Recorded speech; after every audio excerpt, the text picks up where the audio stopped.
नमस्कार, मैं शालिनी झा और आप देख रहे हैं डेली हिंद। इस वक्त मौजूद है बनारस के उत्तरी विधानसभा क्षेत्र में। चुनाव की उल्टी गिनतियां अब शुरू हो चुकी हैं। तमाम पार्टियां अब तैयारियों में जुट गई हैं और ये कोशिश लगातार कर रही हैं कि कैसे इस बार भी सत्ता की बागडोर उनके हाथ में आ जाए, मुख्यमंत्री भी उनका ही नेता बने, उनके पार्टी का ही नेता बने। इस वक्त हमारे साथ मौजूद हैं कुछ लोग जिनसे हम बातचीत करेंगे और जानेंगे कि योगी का राज ने कितना पसंद आ रहा है और आने वाले विधानसभा चुनाव में इन्हें क्या लगता है, इनके क्या मुद्दे होंगे, ये किसे पसंद करते हैं। इन सब मुद्दों के बारे में हम इनसे बातचीत करेंगे।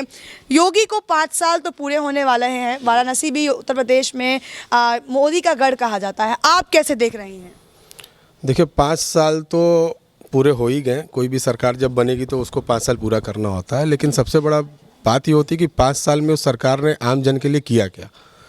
और जहाँ तक रही बात कि बनारस के अंदर क्या काम हुए, उत्तर प्रदेश में क्या काम हुए, तो बनारस के अंदर बस शोबाजी के अलावा कुछ नहीं किया गया, ठीक है। और बेरोज़गारी आप देख लीजिए जिस चरम सीमा पे चली हुई है। आज उत्तर प्रदेश के साथ साथ बनारस का एक नौजवान, उत्तर प्रदेश का एक नौजवान बेरोज़गार घूम रहा है। पढ़ा लिखा है, PhD किया हुआ है, डॉक्टरेट है, लेकिन उसके बाद भी वो कहीं ना कहीं अपनी नौकरी के लिए परेशान है। नौकरी मांगने के लिए जब वो लखनऊ जाता है तो वहाँ पर उसको लाठियों से मारा जाता है।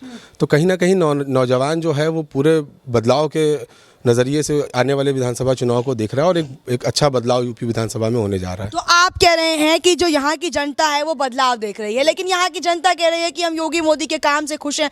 राम मंदिर तो बना ही दिया, काशी विश्वनाथ में कॉरिडोर बना दिया, हमारे मुद्दे यही हैं, हम उसी मुद्दों पर वोट करेंगे। देखिए, बड़ी अच्छी बात आपने कही कि लोग राम मंदिर और विश्वनाथ धाम के ऊपर खुश हैं। अच्छी बात है कि आस्था का केंद्र, ठीक है, लेकिन सबसे बड़ा मुद्दा ये उठता है कि जब हमारे पास रोज़गार होगा, मेरी जीविका अच्छी होगी, जब हम कमाएंगे, जब उससे कुछ होगा, तब हम कहीं पे जाएंगे दर्शन पूजन करने के लिए, तभी हम जा सकते हैं। जब हमारे पास रोज़गार ही नहीं होगा, हम दर दर भटकेंगे, तो हम कहाँ से किसी भगवान के पास या मस्जिद में जाकर अल्लाह के पास अपनी इबादत कर पाएंगे।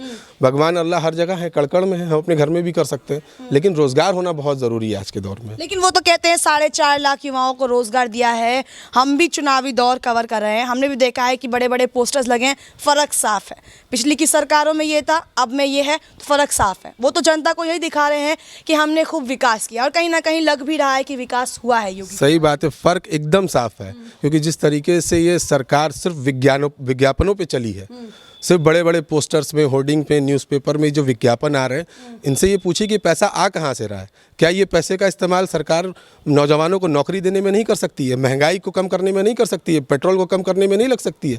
अगर आप ये काम करेंगे तो आपको विज्ञापन देने की ज़रूरत नहीं है।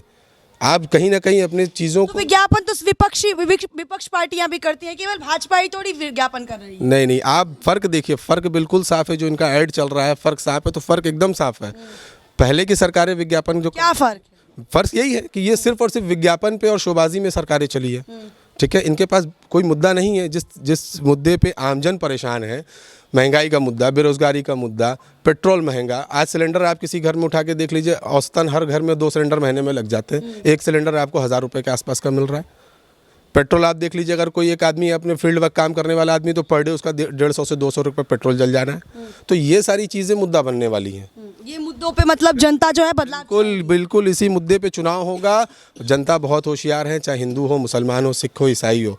ऐसा नहीं है कि पेट्रोल पंप पे कोई तेल डलवाने जा रहा है तो उसको 60 रुपये का मिलेगा, किसी को 100 रुपये का मिलेगा। इस चीज़ें से, इस महंगाई से हर एक लोग गुजर रहा है और आने वाले विधानसभा चुनाव में यही मुद्दा होगा और इसी पे चुनाव होने जा रहा है। ठीक है। मैम, आपसे जानना चाहूँगी, कहते हैं महिला जो होती है घर चलाती है, और वही हमने देखा है कि महंगाई को लेकर योगी सरकार पर बार बार सवाल खड़े होते रहे। महिला सुरक्षा भी एक मुद्दा है, आप कैसे देख रही हैं?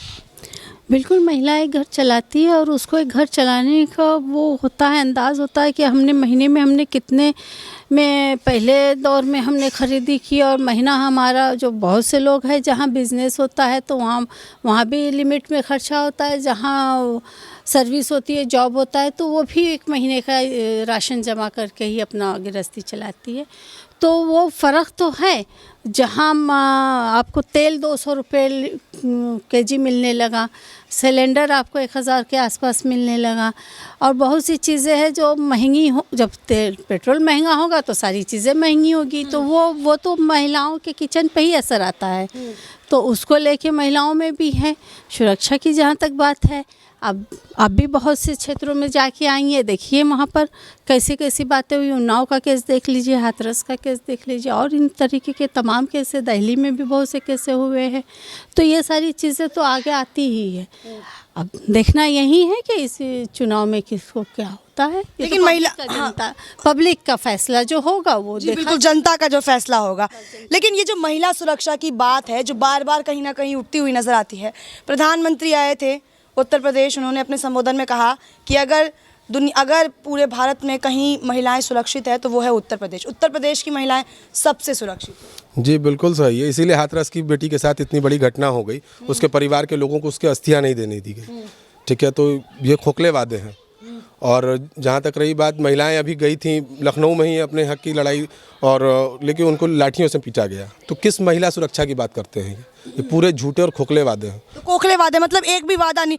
विकास में एक्सप्रेस वे, मेडिकल कॉलेज हो, या फिर ये जो जेवर एयरपोर्ट है, एयरपोर्ट का शिलान्यास किया गया, तो आप इसे विकास के नज़रिए से नहीं देख रहे हैं?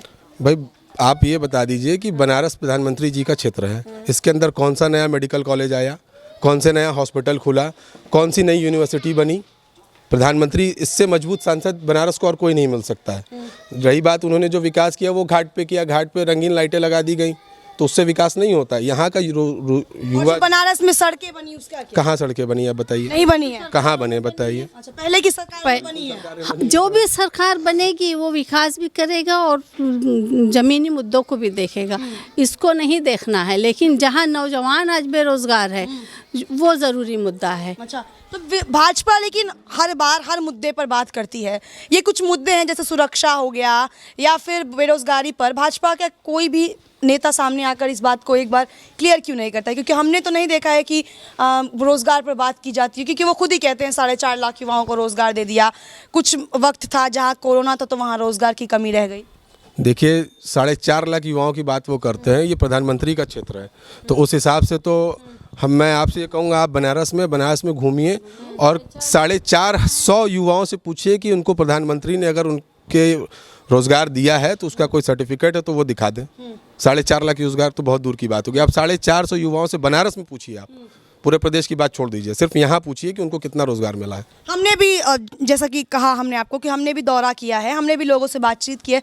कई लोग ऐसे हैं जो कह रहे हैं राम मंदिर, इन पर वोट जाएगा। अयोध्या में अगर आज योगी आदित्यनाथ ना होते वहाँ से तो फिर मुश्किल हो जाता अयोध्या को उस तरह से विकसित करना, क्योंकि राम मंदिर तो सिर्फ भाजपा ही ला सकती है। अब देखिए ये दो बातें हो गई, एक तो ये योगी आदित्यनाथ के वजह से ये बना या माननीय उच्च न्यायालय सुप्रीम कोर्ट के वजह से जो फैसला आया उसके वजह से बना। कह रहे हैं लड़ाई जो है वो भाजपा ने लड़ी। नहीं, देखिए क्या भाजपा अपने आप को सुप्रीम कोर्ट से, संविधान से ऊपर मानती है? तो भाई वो बात अलग सी है।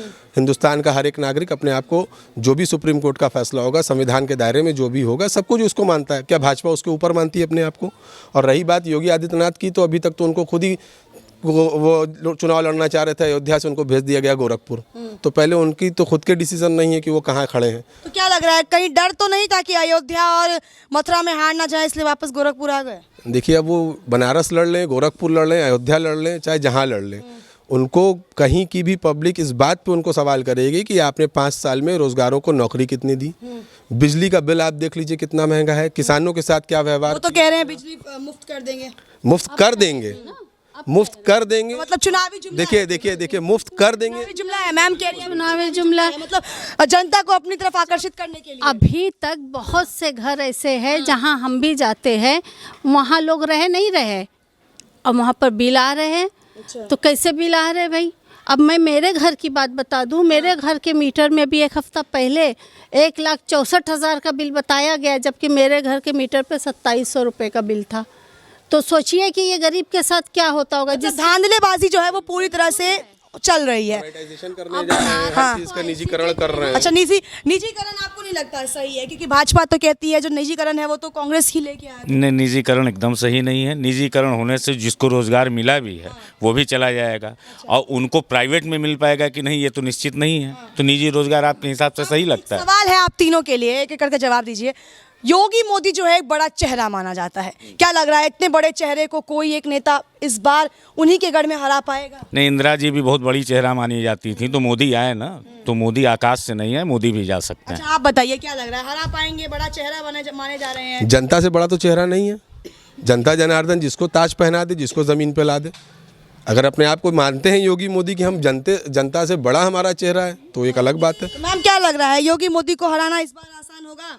पहले तो मैं ये बता दूं कि हमारे उत्तर प्रदेश में अगर आप बनारस में आई हैं तो बनारस वो शहर है जहाँ साड़ियों के ताने बाने की तरह हिंदू मुसलमान जीता है। और सिर्फ हिंदू मुसलमान नहीं है, यहाँ सिख ईसाई और भी धर्म के लोग रहते हैं और सबके बिजनेस एक साथ एक दूसरे से जुड़े हुए हैं। तो बनारस को तो कोई नहीं बांट सकता। रहा योगी मोदी का सवाल, वो जनता का फैसला होगा, वो योगी मोदी को पसंद करती है या क्या और किसी दल को या समाजवादी को लाना चाहती है। तो जो सरकार जनता ला देगी उससे बेहतर कोई सरकार नहीं आएगी। अच्छा, जनता जिसे ला देगी आप कह रहे हैं वही बेहतर होगी, ठीक है। एक सवाल ये है कि आप तो खुद युवा हैं, तो क्या जाना पसंद करेंगे इस बार? क्योंकि कह रहे हैं कोरोना टाइम में कहीं ना कहीं वो रोज़गार की जो कमी है वो अधूरी रह गई थी। इस बार जनता उन्हें फिर से मौका दे तो रोज़गार की बौछार लगा दे। देखिए युवाओं की बात तो सिर्फ युवा ही कर सकते हैं, जो कि सिर्फ माननीय अखिलेश यादव जी हैं। और उनकी सरकार बनेगी तो हम लोग को पूरी यकीन है कि मतलब अगर अखिलेश सरकार में वापस आते तो लग रहा है कि रोजगार की बौछार लगा देंगे। एकदम वो उन्होंने जो भी अभी तक कहा उसको पूरी वादों को अपने पूरे खरे उतरे हैं। उन्होंने पूरी जो भी उन्होंने बातें कही उसको पूरी की है। तो अखिलेश यादव जी के ऊपर हम लोग का पूरा यकीन और पूरा भरोसा है। अच्छा चलिए, खत्म करने से पहले एक आखिरी सवाल मैं आपसे पूछूंगी। खबरें आई हैं कि अखिलेश जी जो हैं वो अपने गढ़ के अलावा एक और गढ़ से लड़ने की तैयारी में है, क्या लग रहा है? कहीं डर तो नहीं है अपने गढ़ में हार गए तो दूसरे में तो जीत जाएंगे? ऐसा तो नहीं सता रहा है अखिलेश को हार? नहीं, ऐसा कोई डर नहीं है, क्योंकि जनता जो है वो समाजवादी पार्टी की सरकार बनाने जा रही है और अखिलेश यादव को लोग पसंद कर रहे हैं। उनको तो कहा जा रहा है कि आप हमारे क्षेत्र से आके चुनाव लड़िए, तो जो भी जनता का फैसला होगा, जहां से जनता चाहेगी उनको चुनाव लड़ाएगी। और पूरे चुनाव जो है वो सिर्फ अखिलेश यादव के चेहरे पे होने जा रहा है। ठीक है, तो ये थे हमारे साथ वाराणसी के कुछ लोग जिनकी राय आपने सुनी और इन्होंने बता दिया है कि इस बार इनके मुद्दे क्या होने वाले हैं और ये किन मुद्दों पर वोट करेंगे। साथ ही ये भी चाहते हैं कि अखिलेश जो है इस बार एक बार फिर से सत्ता में वापस आए और जो जनता को योगी सरकार ने परेशान किया है वो जनता उन्हें जवाब दे। और सत्ता किसके हाथ में आती है, सत्ता की बागडोर कौन संभालता है, ये तो हम सभी को 10 मार्च के नतीजे बताएंगे। ऐसी खबरों के लिए आप देखते रहें डेली हिंद। धन्यवाद।